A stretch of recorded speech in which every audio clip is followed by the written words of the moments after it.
Olá, eu sou Alex Mendonça Cavicchioli Teixeira de Siqueira, oficial do 4º Registro de Imóveis do Rio de Janeiro.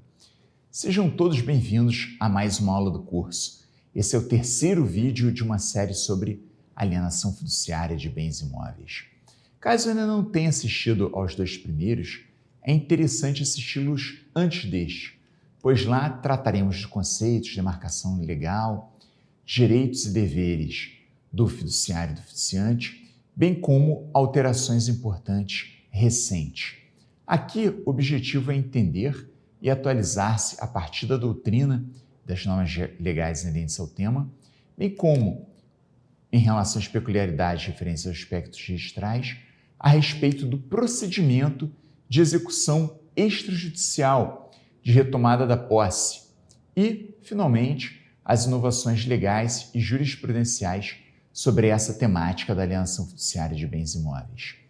Tudo em conformidade com o Marco das Garantias, Lei 14.711 de 2023. Assim, neste 3º vídeo, nos debruçaremos sobre a execução extrajudicial, que poderá ocorrer em face ao inadimplemento do fiduciante.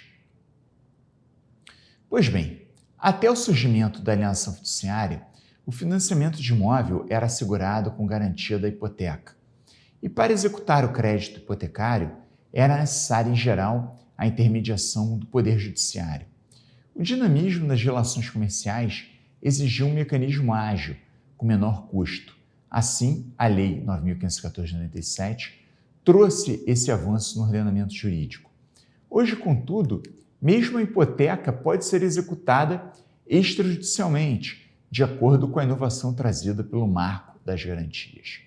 De qualquer forma, a presente aula é a respeito da execução extrajudicial da alienação fiduciária e fizemos menção à hipoteca apenas como recurso histórico. Pois bem, vencida e não paga parcela da dívida garantida por alienação fiduciária, pode ser dado início à execução extrajudicial da dívida. Na presente aula, referente à execução extrajudicial, sempre que nos referirmos ao devedor, estaremos nos referindo também, quando for aplicável, ao eventual terceiro fiduciante. Na maioria das vezes, o devedor será também o fiduciante. Porém, em alguns casos, o fiduciante pode não ser o devedor da dívida, no caso, por exemplo, de uma pessoa que entrega um imóvel para garantir a dívida de um terceiro. Um exemplo bastante comum, na prática, é o sócio que entrega um imóvel próprio para a garantia da dívida de uma empresa na qual ele tem a participação. Neste caso, ele será o terceiro fiduciante e a sociedade empresária a devedora. Para iniciar o procedimento extrajudicial, se faz necessária a intimação do devedor e para o legislador é necessário o fiduciário provar que este está em mora. Esta é uma exigência do artigo 26, parágrafo 1º da Lei 9.514 de 97.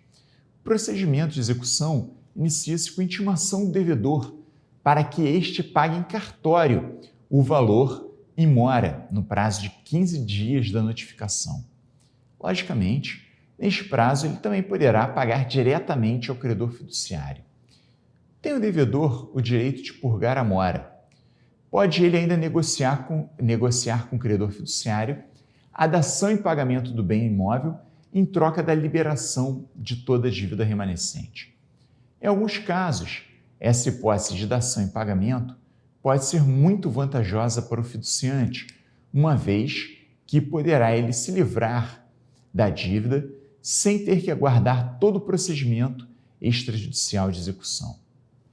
A partir da data do vencimento da prestação, deve o fiduciário aguardar o prazo de carência estabelecido no contrato, pois a lei não fixou, de modo que a partir dele deverá ser efetuada a intimação do devedor.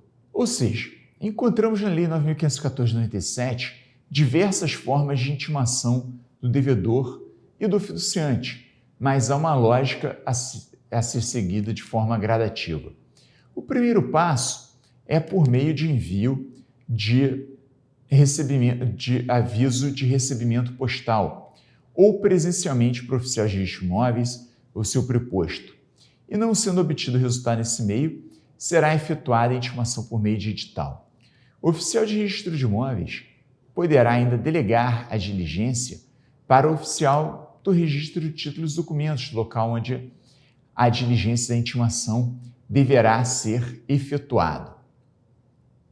Poderá também ser designado para o ato um funcionário do registro de títulos e documentos para realizar a diligência. Somente recebido e assinado por uma dessas pessoas, a carta de notificação, é que ela será considerada válida para fins de contagem do prazo de 15 dias. Pode correr a parte fiduciante se esquivar da intimação. A Lei 9.514/97 inova, trazendo o artigo 26, no artigo 26, parágrafo 3º-A, acrescentado pela Lei 13.465 de 2017, a possibilidade de intimação por hora certa, até então só prevista no âmbito judicial. Assim, não encontrado fiduciante por 2 vezes, poderá o oficial ou seu funcionário designado aprazar dia e hora e, ao chegar ao local com data e horário marcados e ainda assim não encontrado devedor, colherá a assinatura de quem houver presente. Em se tratando de condomínio edilício, poderá ser feita inclusive essa intimação na pessoa do porteiro. É de bom ouvitre que o oficial de registro de imóveis, o seu preposto, ou ainda o oficial de títulos e documentos, o seu preposto, seguindo a prática dos oficiais de justiça que realizam corriqueiramente de tal procedimento, se resguarde de eventual questionamento. Para tanto, recomenda-se dirigir ao local em dias de semana e horários diferentes, buscando confirmar com o vizinho que, de fato, o devedor reside no local, pois este poderá vir a ser anulado o ato de intimação por via judicial, caso seja maculado de algum vício. Esgotadas tais tentativas e havendo suspeita motivada de ocultação, por exemplo, por encontrar-se em casa e não comparecer para recebimento de intimação, poderá ser efetuada a notificação por hora certa. A intimação por edital. Se porventura o fiduciante ou seu representante legal não residir no endereço indicado e encontrar-se em local incerto não sabido, o ato de intimação deverá ser feito por edital. No entanto, anteriormente à publicação do edital, caso conste endereço eletrônico no contrato, antes da intimação editalícia, deverá ser tentada também comunicação por via eletrônica. Na prática, se recomenda o envio da comunicação eletrônica concomitante com a tentativa de intimação pelas vias tradicionais, para ganho de tempo. Frise-se que, no caso de publicação digital, o mesmo deverá ser publicado por 3 dias em jornal de circulação local. Não havendo imprensa diária, deverá ser feito em comarca de fácil acesso. Existe a possibilidade de publicação digital por formato eletrônico. No estado do Rio de Janeiro, por exemplo, as publicações eletrônicas do registro de imóveis foram regulamentadas pelo provimento 56 de 2018 da Corregedoria Local. Tais práticas são confirmadas na jurisprudência da SCJ, por exemplo, no julgamento do agravo de instrumento do recurso especial número 905.042 de São Paulo, de relatoria do ministro Raul Araújo, julgado em março de 2017, reiterando a validade da intimação do fiduciante por edital, previsto no artigo 26, parágrafo 4º da Lei 9.514. Lembramos que, conforme parágrafo 4º deste artigo da Lei 9.514, é responsabilidade do devedor e, se for o caso, do terceiro fiduciante, informar ao credor fiduciário sobre sua alteração de domicílio. Passamos então ao leilão extrajudicial. Finalizada a intimação do devedor e não paga a dívida, deve o credor fiduciário pedir a averbação da consolidação da propriedade, passando-se então à realização do ato de leilão, que culminará com a venda do imóvel e consequente quitação da dívida. Caso ocorram 2 leilões negativos, o credor estará livre de tais obrigações, podendo vender livremente o bem. Lembrando que, no caso de financiamento com objetivo de compra da residência do devedor fiduciante, exceto no caso de financiamento pelo sistema de consórcio, além do prazo de 15 dias para pagamento em cartório ou diretamente junto ao credor fiduciário, o devedor, se for o caso fiduciante, dispõe ainda de 30 dias para pagar diretamente ao fiduciário, antes que este possa pedir a consolidação da propriedade junto ao registro de imóveis competente. Importante ainda consignar que, no caso de consolidação da propriedade, o credor fiduciário deverá apresentar guia de TBI pago, por conta da extinção do direito expectativo do devedor fiduciante. Com a redação dada pelo Marco das Garantias, acabou a dúvida existente a respeito da comunicação dos leilões ao devedor. Diz o artigo que os horários e locais de leilões serão comunicados ao devedor, e se for o caso do terceiro fiduciante, por meio de correspondência dirigida aos endereços constantes do contrato, inclusive ao endereço eletrônico.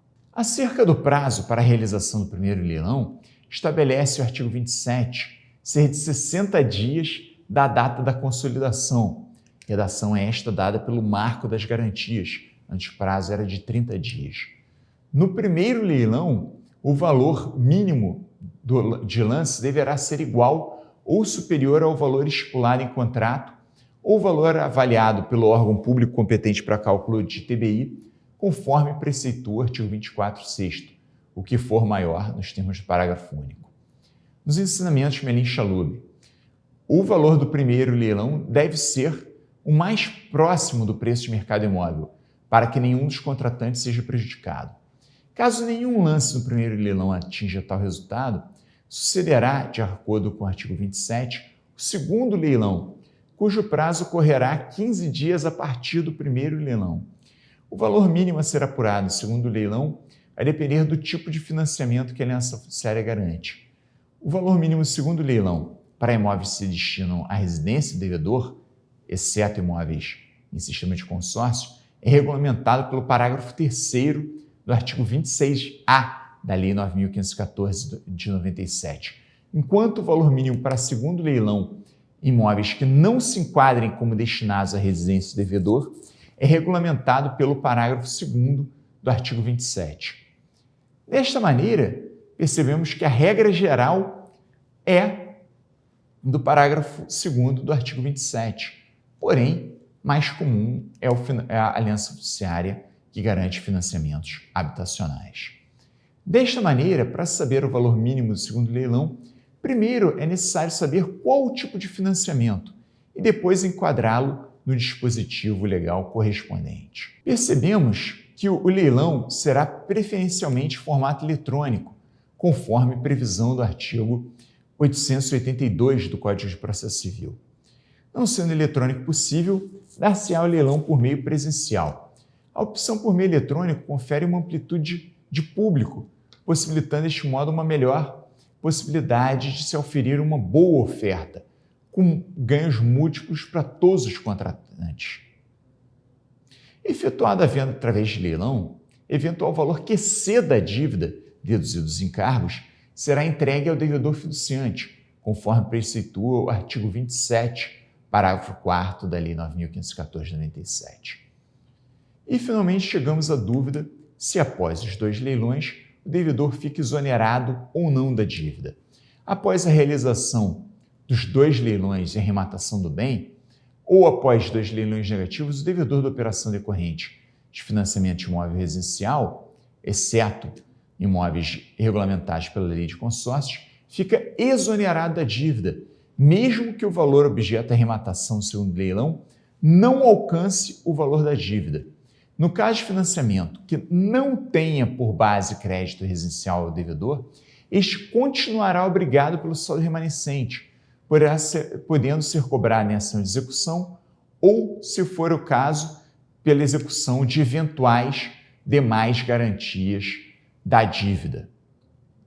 Agora, tendo esgotado o procedimento em si, iremos entrar em algumas situações específicas no âmbito da execução extrajudicial da aliança fiduciária. A primeira situação específica é a existência de indisponibilidade em nome do devedor fiduciante e a consolidação. Conforme a redação dos parágrafos 11 e 12 do artigo 27 da Lei 9.514, a existência de indisponibilidades em nome do devedor fiduciante não impede a consolidação da propriedade, bem como a existência de eventuais bloqueios, arrestos ou sequestros. Então, percebemos que tais existências não impedem a consolidação e não impedem os leilões. Outra situação especial, mais de um bem garantindo a alienação fiduciária, sendo bens em circunscrições diversas. Em operações empresariais que envolvem altos valores de crédito, corre com frequência que o mesmo crédito seja garantido por mais de um imóvel. O Marco das Garantias trouxe previsão facilitando a execução de imóveis que garantem uma mesma dívida, com previsão a respeito da execução de imóveis localizados em circunscrições diversas, ou seja, registrados em cartórios diversos, bem como previsão da execução sucessiva. A respeito da execução de imóveis em circunscrições diversas, o parágrafo 1º-A do artigo 26 da Lei de Regência e Alienação Fiduciária, parágrafo esse adicionado pela Lei do Marco das Garantias, prevê que, se houver imóveis localizados em mais de uma circunscrição imobiliária em garantia da mesma dívida, a intimação poderá ser requerida a qualquer dos registradores competentes, ou seja, que tenha alienação fiduciária em garantia registrada em sua circunscrição que seja vinculada ao cumprimento daquela obrigação. Uma vez essa realizada por qualquer destes, fica o cumprimento da intimação em todos os procedimentos de execução, fica cumprida a intimação. Para a comprovação de que foi realizada a intimação por ao menos um dos oficiais de registro de imóveis, o credor deverá pedir a este uma certidão onde conste a realização desta intimação e prenotar a mesma junto do pedido de execução extrajudicial da dívida aos registradores das demais circunscrições. Existe ainda a possibilidade do credor efetuar a execução do crédito inadimplido por ato simultâneo ou sucessivo, à medida do necessário para a satisfação integral do crédito. Tal possibilidade se encontra regulamentada no artigo 27-A da Lei 9.514 de 97. Essa possibilidade fica a critério do credor. Porém, o mesmo deverá se comportar de acordo com o princípio da menor onerosidade, de acordo com a boa-fé objetiva. Existe ainda uma situação especial, que é a execução extrajudicial da garantia imobiliária em concurso de credores, ou seja, o mesmo imóvel garantindo mais de uma dívida. Além da possibilidade de mais de um imóvel garantir a mesma dívida, como visto anteriormente, também existe a possibilidade inversa, ou seja, de um mesmo imóvel garantir mais de uma dívida. Tal possibilidade vai se tornar especialmente comum no âmbito da aliança fiduciária com a regulamentação da aliança fiduciária de propriedade superveniente. Neste caso, quando apenas um imóvel garantir dívidas diversas e houver execução parte de um dos credores relativamente a uma das dívidas garantidas, deverá ser aplicada a previsão constante do artigo 10 da Lei 14.711 de 2023. Importante notar que a maioria das previsões do Marco das Garantias alterou diretamente a Lei 9.514 de 97. No entanto, esta previsão diz respeito tanto à aliança fiduciária quanto à hipoteca, de maneira que a mesma ficou plasmada apenas no texto do próprio Marco das Garantias, sem modificar outros diplomas legais diretamente. Na prática, quando o oficial de registro de imóveis, ao qualificar uma intimação para fins de execução extrajudicial, perceber que existe mais de um crédito garantido pelo mesmo imóvel, ele deverá intimar todos os credores para que habilitem seus créditos no prazo de 15 dias. Após essa habilitação, o próprio oficial de registro de imóveis irá lavrar um quadro atualizado dos credores e seus respectivos graus, conforme a antiguidade dos créditos. Perceba que a antiguidade dos créditos será determinada pela data do registro desses na matrícula do imóvel. Interessante previsão diz que a distribuição de recursos obtidos pela execução ficará a cargo do credor exequente. Pois bem, tratamos de escrever os principais pontos do procedimento extrajudicial adotado pelo legislador ao optar por situações de judicialização de certos atos, não apenas tornando o judiciário mais ágil, pois terá menos demanda, como também conferindo ao fiduciário alternativas extrajudiciais para retornar o crédito cedido. Para isso, o procedimento extrajudicial é requerida a memória de cálculo da mora. Observamos que a intimação do fiduciante pode ser feita inclusive por hora certa, observando, além da Lei 9.514, também o que reza o Código de Processo Civil. É possível a prorrogação de mora pelo devedor após sua notificação, ou até mesmo antes, não sendo realizada, prosseguindo com o procedimento, o fiduciário levará leilão o bem imóvel por 2 ocasiões. Caso realizado ambos os leilões, ainda sem lance atingindo o valor mínimo de cada um desses, o fiduciário ficará com o bem livre e desembaraçado. No próximo vídeo, o quarto e último da nossa série, veremos a aliança fiduciária de bem rural tendo como fiduciário estrangeiro, conforme a regulamentação trazida pela Lei 13.906 de 2020. Até lá, espero vocês.